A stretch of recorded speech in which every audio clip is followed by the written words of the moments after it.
In the summer of 1924, Shaughnessy was the quiet heart of Vancouver's elite. Manicured lawns, silent streets, and sprawling mansions that kept secrets. But on July 26, inside 3851 Osler Street, a secret broke open. Down in the basement, beside an ironing board, lay Janet Kennedy Smith, a 22-year-old Scottish nursemaid. A .45 caliber bullet had torn through her temple. A revolver rested neatly by her hand, and within minutes, the official story was already being written. Constable James Green looked over the scene and declared it a self-inflicted death. No powder burns, no blood spatter, blunt force trauma to the back of her skull, burns on her body. None of it mattered. The coroner echoed the verdict. Self-inflicted, accidental death. Then came the decision that changed everything. Embalming the body before a post-mortem, destroying evidence that could have answered the most important questions. The United Council of Scottish Societies demanded answers. Newspapers smelled blood, and Canadian journalist Major General Victor Wentworth Odlum turned the case into front-page fire, hinting at corruption, scandal,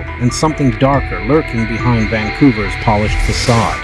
Under pressure, the government exhumed Janet's body. A second inquest delivered the truth the first one avoided. Janet Smith had been murdered. And suddenly, all eyes turned to one man, the baker's Chinese houseboy, Wong Foon Sing. He was the only adult in the house that morning. The newspapers painted him as a villain. Politicians proposed laws to keep Asian men and white women apart. And when Wong didn't confess, the city's darkest forces stepped forward. Late in 1924, he was kidnapped by private detectives, beaten, interrogated, then released when he refused to break. But the real nightmare began in March 1925 when a group of men, including police officers and prominent members of Vancouver's Scottish societies, arrived in Ku Klux Klan robes. They abducted Wong, dragged him to a hidden location, and tortured him for 6 weeks, all while the Attorney General, Alexander Malcolm Manson, knew exactly where he was and did nothing. When Wong was finally dumped on a roadside and rescued, police immediately arrested him for Janet's murder. But in court,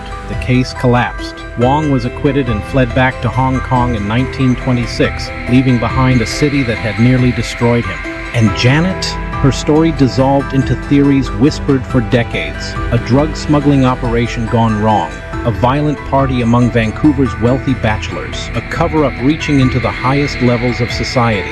No one was ever convicted, no final answer ever surfaced. But the case left a scar, exposing racism, corruption, and the fragile illusion of justice in a growing city.